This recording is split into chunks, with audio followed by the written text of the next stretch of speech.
Si vous avez suivi les meurtres sauvages de Spencer et Monique Tepe dans l'Ohio, vous savez qu'il n'y a pas eu beaucoup d'informations sur l'enquête ni sur les preuves. Cependant, de nouveaux documents liés au mandat viennent d'être rendus publics. Et nous venons d'apprendre de nouveaux détails sur ce que les autorités cherchaient peut-être et ce qu'elles ont éventuellement trouvé. Alors que l'ex-mari de Monique, Michael McKee, est accusé de ce double homicide brutal. Bienvenue dans Sidebar, présenté par Law and Crime. Je suis Jesse Weber. Et très rapidement, j'ai une nouvelle excellente que je veux partager avec vous. D'accord, on a passé beaucoup de temps ensemble chez Law and Crime à décortiquer chaque rebondissement fou et chaque affaire jusque tard dans la nuit, mais on voulait vous rapprocher encore plus de l'action. Et c'est pourquoi nous lançons enfin Law and Crime Plus. C'est votre nouveau lieu de référence pour des milliers d'heures d'épisodes sans publicité et des dossiers exclusifs où vous pouvez plonger vous-même dans les preuves. Nous avons conçu cela pour la communauté qui reste tard à tout analyser en attendant un verdict. Cet espace est autant le vôtre que le nôtre. Allez-y, téléchargez l'application, découvrez les fonctionnalités, dites-nous ce que vous en pensez.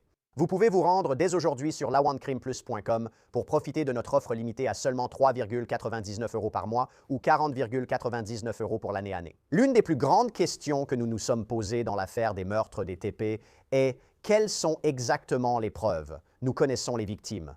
Spencer Tepe, dentiste de 37 ans, sa femme, Monique Tepe, 39 ans, parent de 2 enfants. Nous savons que c'était un crime brutal. Les autorités disent qu'ils ont été abattus de sang-froid le 30 décembre à l'intérieur de leur maison dans l'Ohio. Cela a eu lieu à Wineland Park, dans le secteur des 1400 de North 4th Street. Les autorités disent que cela s'est produit à 3h52 du matin. Les autorités indiquent que Spencer a été touché par balle 7 fois, Monique 9 fois. On parle d'un chargeur entier de balles et les 2 jeunes enfants du couple étaient à l'intérieur de la maison lorsque cela s'est produit. Heureusement, ils n'ont pas été blessés. Le couple aurait été déclaré mort quelques heures après la fusillade à 10h11. Apparemment, tout cela a commencé après plusieurs appels, dont un signalant que Spencer ne s'était apparemment pas présenté au travail. Un appel a signalé qu'une personne aurait aperçu un corps dans la maison depuis l'extérieur. Et nous connaissons le prévenu. Les autorités affirment que le meurtrier présumé est l'ex-mari de Monique, le chirurgien vasculaire de 39 ans Michael McKee. Ils étaient divorcés depuis 2017, soit près d'une décennie. Et nous connaissons les accusations. Les autorités disent que McKee, résidant à Rockford dans l'Illinois à 7 heures de route, aurait parcouru tout ce chemin jusqu'à la maison des Tepe dans l'Ohio pour les abattre à bout portant. Il est même accusé d'avoir utilisé un silencieux ou un dispositif de réduction du bruit. Il a été arrêté à Rockford le 10 janvier et fait face à 4 chefs d'accusation de meurtre aggravé et de cambriolage aggravé. Il a plaidé non coupable. Il est détenu à la prison du comté de Franklin, Ohio, sans libération sous caution. Mais il nous manquait beaucoup de preuves concrètes dans cette affaire. À présent, abordons le nouveau développement. Des documents liés au mandat récemment rendu public nous offrent plus de détails à analyser. Nous souhaitons évoquer la pertinence, discuter de leur découverte et de la riposte possible de la défense. Et pour être clair, alors que je passe en revue tout cela et les accusations, Michael McKee est présumé innocent jusqu'à preuve du contraire, d'accord? Il n'a pas été condamné. Pour en parler, j'accueille Mark Weaver, procureur de l'Ohio et ancien procureur général adjoint, ami de l'émission. Mark, ravi de te revoir, cela faisait longtemps. Je dois te questionner sur ces nouveaux détails. D'abord, avant même qu'on entre dans le vif du sujet, pour planter le décor, quand on parle d'un mandat de perquisition, et apparemment selon la loi de l'Ohio, d'après ce que je comprends, un mandat de perquisition peut être rendu public après 90 jours, donc maintenant on obtient plus d'informations.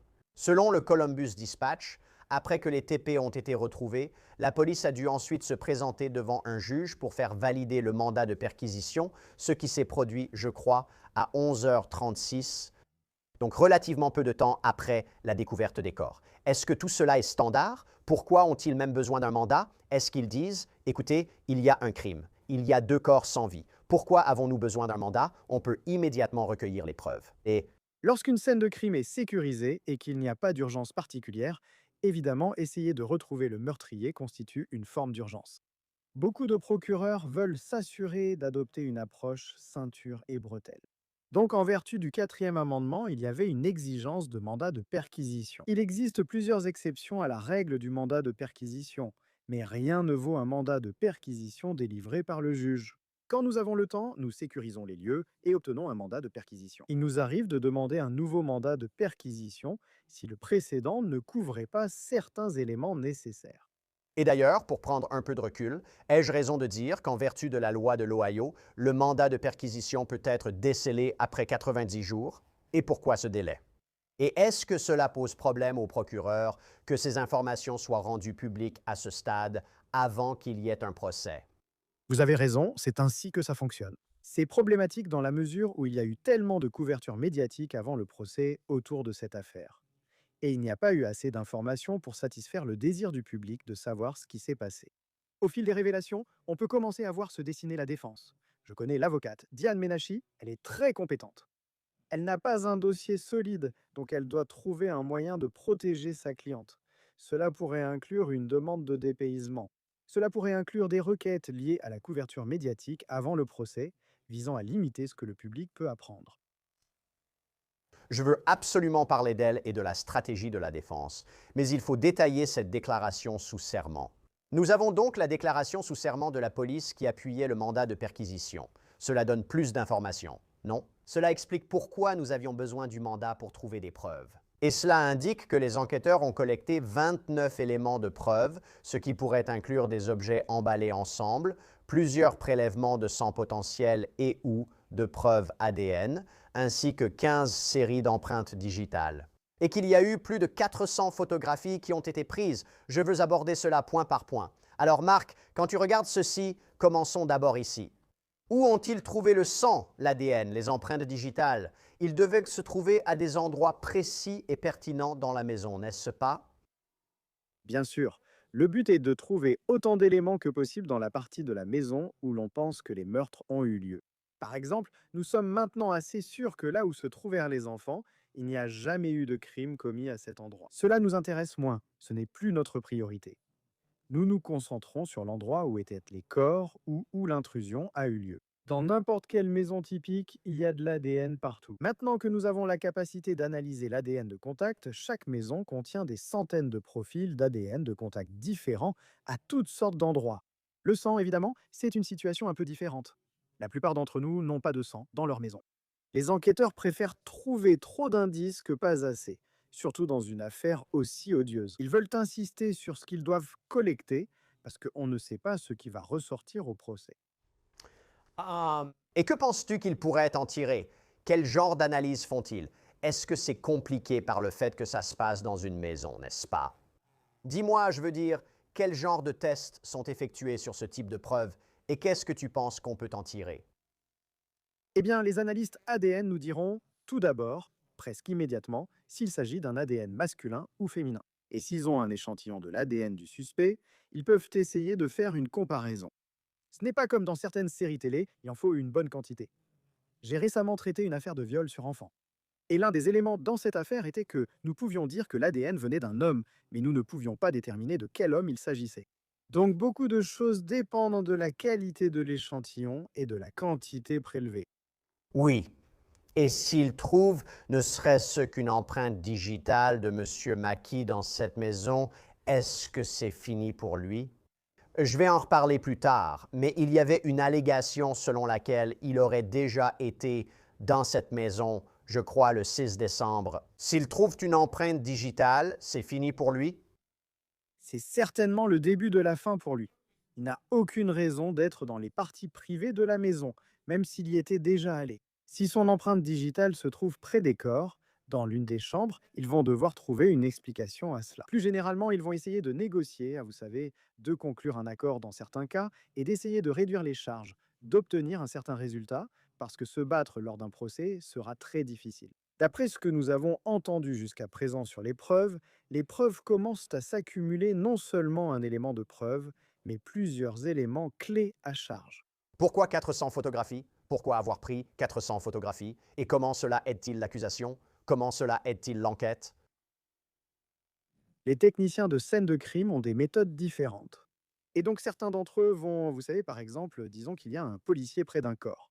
Vous prenez la photo sous tous les angles différents. Vous prenez la photo d'en haut, Vous la prenez du côté où se trouve la poignée, vous la prenez de l'autre côté. Vous prenez une photo de l'endroit où elle repose. Donc cela fait 4 images rien que pour capturer une tasse. On ne sait jamais lors du procès ce qu'un avocat de la défense pourrait suggérer au jury et dire: pourquoi n'ont-ils pas pris cette photo sous cet angle de la tasse? Qu'est-ce qu'ils font là? Les jurés peuvent devenir méfiants quand les avocats de la défense sèment ce genre de doute. Donc, les enquêteurs de la scène de crime, selon leur point de vue, vont souvent en faire plus que nécessaire plutôt que d'être accusés plus tard de ne pas avoir pris volontairement une certaine photo. Quand ils parlent d'objets regroupés ensemble, qu'est-ce qu'ils veulent dire? Eh bien, cela pourrait être n'importe quoi. Cela pourrait être, par exemple, une boîte contenant plusieurs objets. Cela pourrait être une pile de papier assemblée, quelque chose qui est agrafé ensemble. C'est une description générale. C'est difficile à dire. Mais par exemple, si le meurtrier a interagi avec cet ensemble d'objets, les jurés voudront savoir: était-il regroupé ainsi à l'origine?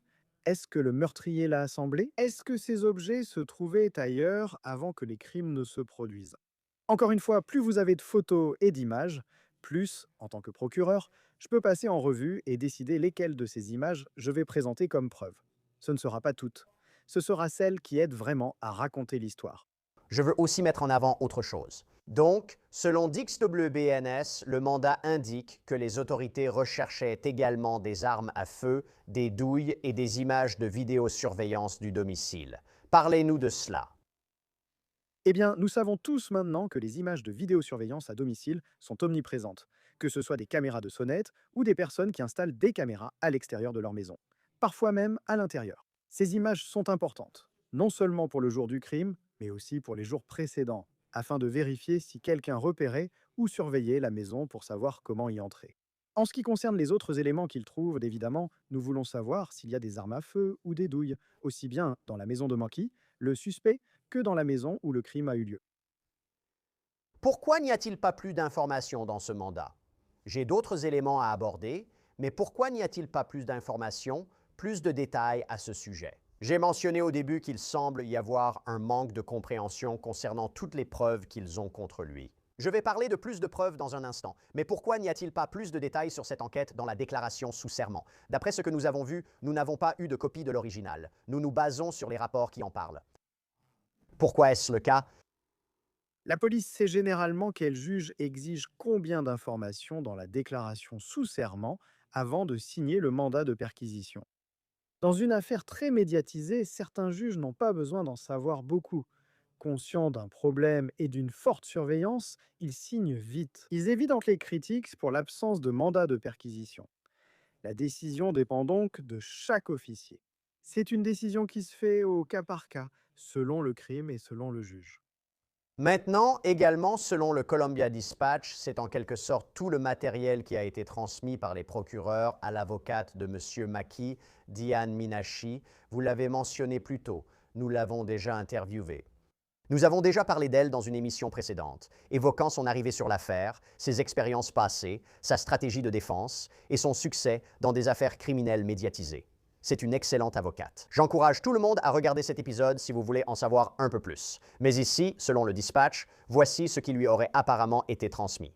Plusieurs mandats de perquisition de l'Ohio et de l'Illinois, ainsi que des rapports d'experts en armes à feu. Des images de comparaison et des images de preuve, plus de 4000 éléments multimédia, y compris des photos et des vidéos comme preuve, des schémas et des scans de la scène de crime, plus de 250 fichiers vidéo de séquences de surveillance provenant du Rockford Hospital où Maki avait travaillé. Nous, le public, ne pouvons pas voir toutes ces preuves pour l'instant, mais je veux en parler. Marc, les mandats de perquisition. Est-ce que Diane Minashi va les examiner pour voir s'ils sont défectueux, s'ils dépassent le cadre, s'ils reposent sur de fausses informations? Parlez-nous de la façon dont un avocat de la défense conteste un mandat de perquisition et si cette contestation aboutit, que devrait-il se passer?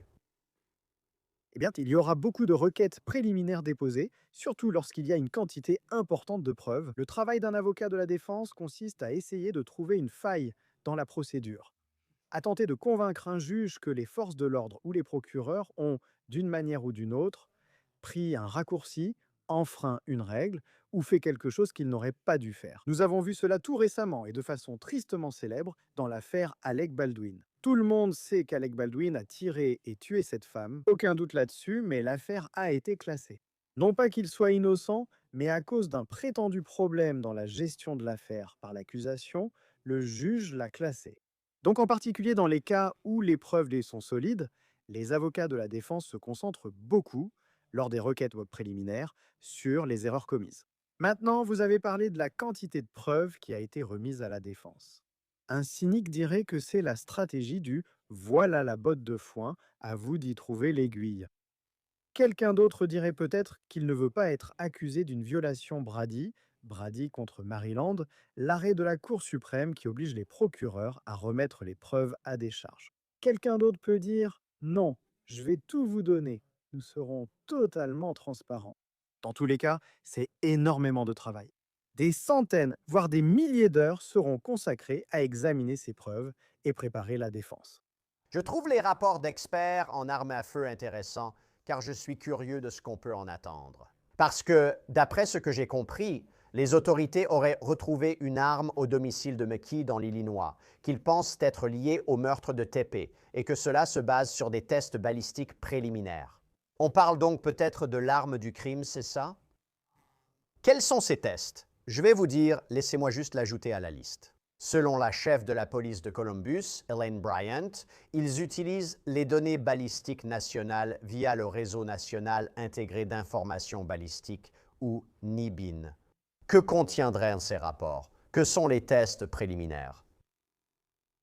Eh bien, de nombreux projectiles, c'est ainsi que l'on appelle le morceau de plomb à l'intérieur d'une balle, ainsi que les douilles, ont leur propre signature qui est unique à l'arme à feu qui les utilise. Elles ne sont pas enregistrées. Par exemple, chaque balle n'a pas un numéro de série dessus. Mais selon le type d'arme à feu dont elle provient, elle peut laisser une signature en passant dans le canon, en fonction des caractéristiques métalliques uniques à l'intérieur de ce canon. Cela dit, nous le voyons dans l'affaire Charlie Kirk en ce moment, où il y a un débat pour savoir si la balle peut être associée au fusil. J'ai travaillé sur une affaire il y a des années, une fusillade impliquant des policiers, où plusieurs agents ont dû tirer en même temps sur un suspect qui pointait une arme. Et lorsque nous avons fait analyser ces balles, c'était tous des Glock dans ce cas. L'expert nous a dit qu'avec la nature de ces armes, il était impossible de déterminer quelle arme avait tiré quelle balle. Parfois, nous savons que la correspondance peut être directe. Parfois, nous ne pouvons pas à cause de la nature de l'intérieur du canon et de la façon dont l'arme à feu éjecte la balle. Et il se peut que si une affaire ne reposait que sur cela, et que vous puissiez, vous savez, soulever un peu de doute raisonnable concernant l'arme du crime, concernant qui l'a utilisée, ou concernant, vous savez, si c'est vraiment l'arme en question, cela pourrait, vous savez, mettre fin à une affaire. Mais lorsque vous combinez cela avec les autres preuves dans cette affaire, ce n'est qu'une pièce du puzzle, n'est-ce pas? Et je veux en parler un peu plus, parce que, quand je dis les 250 fichiers vidéo de surveillance provenant de l'hôpital de Rockford où McKee travaillait ont été envoyés à Diane Minashi. Avant d'aborder les autres preuves, je parlerai du téléphone portable et de la voiture. Que cherche-t-il là-bas et pourquoi est-ce important pour l'affaire liée à son travail? Ils essayent d'établir un schéma des déplacements de l'accusé dans les jours et les semaines précédant le crime, à quel moment il est arrivé, par quelle direction, puis ils cherchent à voir si ce schéma a changé. Vous pourriez aussi vouloir voir ce qu'il porte. Célèbrement, dans l'affaire O.J. Simpson, l'affaire civile, le type de chaussures qu'il a utilisé pour commettre ce meurtre a été retrouvé sur une photo de lui lors d'un événement caritatif des années plus tôt. Une paire de chaussures très inhabituelle qui n'était pas couramment vendue. Ainsi, en regardant une photo de lui lors d'un événement caritatif des mois ou des années avant le meurtre, les enquêteurs des avocats civils ont pu identifier cette paire de chaussures comme étant celle utilisée par le meurtrier la nuit du crime. Donc, de façon similaire, vous cherchez des schémas, des horaires, des vêtements, des choses qu'il peut ou non emporter avec lui. On ignore toujours ce qui peut servir d'indice, que ce soit pour la défense ou l'accusation. Et c'est là que je veux aborder les autres preuves, d'accord? Parce qu'il y a d'autres éléments de preuve que nous avons, ou du moins que nous avons découverts au fil de cette histoire. Par exemple, le Columbus Dispatch rapporte que le téléphone portable de McKee n'a montré aucune activité pendant 17 heures ou aurait prétendument été inactif pendant 17 heures, et il n'a de nouveau montré une activité que lorsque quelqu'un est revenu à Rockford. Et ils affirment que les données montrent que McKee se trouvait près de la maison des TP, y compris pendant plusieurs heures le 6 décembre, mais c'est à ce moment-là que le couple n'était pas en ville. NBC a même rapporté qu'il y avait une vidéo de surveillance le montrant entrant dans la maison. Marc, parle-moi de ça. Oui, c'est l'une des choses les plus préoccupantes pour la défense. Il n'y a aucune bonne raison pour qu'il soit à 3 États de là, vers l'Est, chez son ex-femme. Il peut être en train de faire quelque chose de louche. Maintenant, quelqu'un pourrait dire, eh bien, ce n'est pas illégal de faire ça. Nous ne disons pas que c'est illégal de faire ça. Nous suggérons que cela montre que vous avez toujours un intérêt très dangereux pour votre ex-femme et son nouveau mari. N'importe qui avec un peu de bon sens sait que votre téléphone portable vous suit partout où vous allez. Et par conséquent, n'importe qui avec un peu de bon sens, qui ne veut pas être suivi, désactivera d'une manière ou d'une autre son téléphone portable. Il l'éteindra, il enlèvera la batterie. Ils feront quelque chose qui empêchera tout signal d'être envoyé à une antenne relais. C'est sans doute ce qui s'est passé ici. S'il est préparé, réfléchissez à cela. Ce n'est pas un crime passionnel. Un crime passionnel, c'est quand on tombe sur quelque chose et qu'on agit impulsivement. Quand vous vivez dans l'Illinois et que votre ex-femme est dans l'Ohio, rien que le temps qu'il faut pour y aller en voiture vous laisse largement le temps pour ce que la loi appelle la préméditation et la planification. Et dans le cadre de la préméditation et de la planification d'un criminel, il réfléchit à comment éviter d'être détecté. Éteindre mon téléphone et le placer dans un sac bloquant le signal, peu importe comment il l'a désactivé, c'est sans doute ce qui s'est produit. C'est similaire à Koberger quand ils ont dit qu'il avait éteint son téléphone au moment clé des meurtres, mais au moins il avait une sorte de, je ne sais pas, je ne pense pas que ça allait marcher, mais il se disait, oh, il allait à l'école relativement près, il pourrait conduire dans cette zone. S'ils peuvent établir grâce aux données du téléphone portable ou à la vidéosurveillance que McKee est là, ça n'a pas de sens. Je pense que ce sera problématique pour Diane Minashi, même si je me demande si on peut vraiment s'attaquer aux données et si c'est efficace. Tu dis, hé, ce n'est pas possible. Vous ne pouvez pas regarder les données du téléphone portable. Elles sont bancales. Vous ne pouvez pas regarder les images de vidéosurveillance. Elles sont bancales. Est-ce que ça marche? En général, cela ne marche pas via une demande d'exclusion, car il faudrait prouver une violation du 4e amendement lors d'une audience sur la demande d'exclusion. Plus généralement, ce qu'ils vont faire, c'est essayer d'attaquer la base ou l'authenticité de ces éléments. Au procès, c'est au procureur de présenter les preuves au juge en disant « Monsieur le juge, voici la base de cette preuve. Voici l'authentification de cette preuve. Veuillez l'admettre dans le dossier afin que le jury puisse en tenir compte. » C'est à ce moment-là que la défense va l'attaquer. Ils diront qu'il n'y a pas de base suffisante, que ce n'est pas authentifié, et tenteront d'empêcher son admission, soit lors d'une requête en limine pour limiter les preuves, soit pendant le procès, lorsqu'ils font témoigner la personne ayant recueilli la preuve, par le contre-interrogatoire et la contestation de l'assemblage des données du téléphone portable. Je dois maintenant aborder un autre élément clé de preuve. Celle-ci est importante. Les autorités disent avoir repéré une voiture près de la maison des TP avant les meurtres. Et ensuite, cette voiture serait partie après les meurtres. Elle aurait été vue au moins une autre fois sur une caméra dans cette zone. Et ils l'auraient apparemment reliée à McKee et à Rockford. Et ils affirment que McKee aurait utilisé au moins 2 plaques d'immatriculation sur ce SUV argenté, dont une plaque volée de l'Ohio et une plaque de l'Arizona. Et quand ils ont apparemment retrouvé la voiture, elle avait la plaque de l'Arizona. Et il y avait des preuves qu'un autocollant avait été, je cite, retiré à la hâte. Marc, premièrement, comment savent-ils cela? Quelles preuves seraient utilisées au procès pour appuyer cela? Et deuxièmement, à quel point cela pose-t-il problème pour la défense?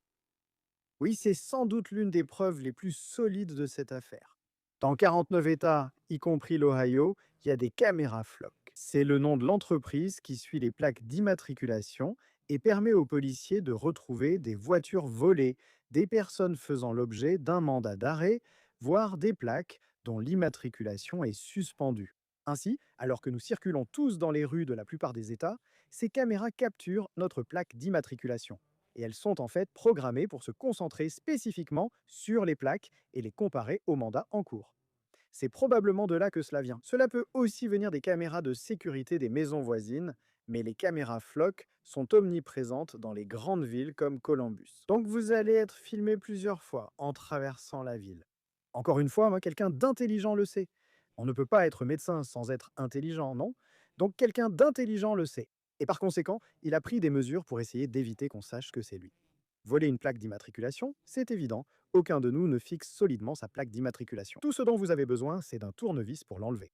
Et puis, arracher les autocollants qui pourraient indiquer de quel comté elle vient. Par exemple, dans l'Ohio, chaque plaque d'immatriculation a un autocollant qui indique de quel comté elle provient. C'est peut-être aussi quelque chose qu'il a fait. Marc, il y a tant de choses inconnues dans cette affaire. Je vais te donner un exemple. Ils disent que ces meurtres ont eu lieu à 3h52 du matin. Comment les autorités le savent-elles? Eh bien, en partie, un médecin ne pourrait pas, un médecin légiste, un spécialiste médico-légal ne pourrait pas te donner l'heure exacte. Mais d'autres appareils, électroniques ou non, présents dans la maison et qui pourraient avoir été impliqués, pourraient le faire. Bien sûr, les gens, ceux d'entre nous qui portent des montres connectées, savent que, par exemple, ma montre connectée surveille en permanence mon rythme cardiaque et ce qui se passe dans mon corps, que je sois en bonne santé ou non. Donc cela crée tout un nouvel ensemble de preuves que nous n'avions pas il y a encore 15 ans, qui peuvent nous dire ce qui se passe dans le corps d'une personne en fonction de la montre qu'elle porte ou d'un autre appareil. Oui, c'est un bon point. Mais il y a encore tant de choses manquantes et j'aimerais une explication claire. C'est le but d'un procès. Le mobile n'a pas été exposé, n'est-ce pas? Pas forcément. Pour être clair, il n'est pas forcément nécessaire de le montrer ou de le prouver. Ce n'est pas un élément des chefs d'accusation, mais cela aide à compléter le puzzle et à raconter l'histoire au jury. Et l'une des choses qui a été soulevée, et NBC l'a souligné, ils l'ont rapporté, c'est qu'il y a ce problème. Parce qu'une déclaration sous serment indique qu'une personne a dit aux autorités que Mackie aurait prétendument menacé Monique, disant qu'il pouvait, je cite, la tuer à tout moment et qu'il la retrouverait et achèterait la maison juste à côté de la sienne. Et qu'il y aurait également eu une déclaration selon laquelle elle sera toujours sa femme. Et prétendument, Monique aurait raconté cela aux témoins. Je ne sais pas s'il y a des problèmes de oui-dire ici, mais Marc, il y en a. Je veux dire, tout d'abord, dis-moi si cela relèverait d'un problème de oui-dire, mais aussi, est-ce le genre de preuve qui pourrait aider? Je veux dire, est-ce le genre de preuve qui permettrait d'établir comment quelqu'un, ce qui rend cette affaire si étrange, divorcé depuis tant d'années, surgit soudainement et aurait tué Monique et son mari? Répondons à ta dernière question. C'est le genre de preuve qui aiderait le jury si nous pouvons l'obtenir. Et je vais aborder la question du oui-dire dans un instant. Comme tu l'as dit, nous n'avons pas approuvé de mobile, mais les jurys veulent absolument un mobile, surtout dans une affaire avec des peines aussi lourdes. Donc les jurés aimeraient avoir une théorie. Ça les rassure beaucoup de se dire haha, je comprends pourquoi il aurait fait ça. Ça veut probablement dire qu'il l'a fait. Si c'est présenté, c'est une preuve de mobile très forte, même si ce n'est pas obligatoire. Concernant le oui-dire, il s'agit d'une déclaration faite hors tribunal, présentée pour prouver sa véracité. Vous appelez John à la barre. Si John dit Madame TP me l'a dit une fois, c'est du oui-dire. C'est-à-dire qu'il n'y a pas d'exception à la règle du oui-dire pour cela. Mais si John vient et dit non, non, l'accusé me l'a dit une fois, cela constitue une exception à la règle du oui-dire. Ce n'est pas du oui-dire. Ce que l'accusé a dit, même si c'est une déclaration faite hors du tribunal, est présenté pour prouver sa propre véracité. Il existe une exclusion spécifique à la règle du oui-dire qui permet que cela soit admis. Donc, cela va dépendre de qui est la personne qui fait cette déclaration et d'où cette personne l'a entendue. Penses-tu que c'est pertinent? Parce que nous n'avons pas eu l'occasion d'en parler. Il y a eu des informations selon lesquelles, 3 mois avant les fusillades, Mackie aurait apparemment été poursuivi pour faute médicale. Le magazine People rapporte qu'un ami de Monique pensait qu'elle ne pouvait pas vivre sans lui et qu'elle avait besoin de lui.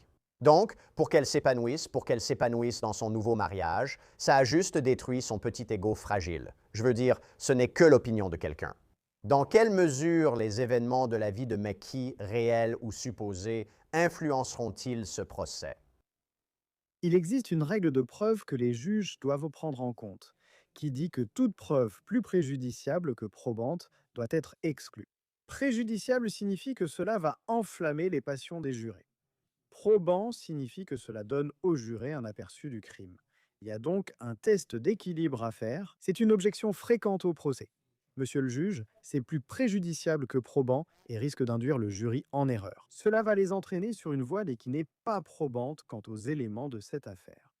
Donc je serais surpris si le juge n'était pas invité à se prononcer là-dessus par l'avocat de la défense. Je pense que cela sera soulevé. Si cette preuve était présentée, soit lors de la phase préliminaire, Diane Ménache et son équipe chercheraient à exclure ce témoignage, soit pendant le procès lui-même. L'audience de suivi à huis clos se tiendra le 13 avril, où j'imagine qu'ils vont simplement essayer de fixer de futures dates pour, je ne sais pas, des requêtes ou des audiences. Nous verrons ce qui se passera. Mais c'est à huis clos, donc peu d'informations sortiront. Je termine là-dessus. C'est une affaire très médiatisée qui suscite beaucoup d'intérêt.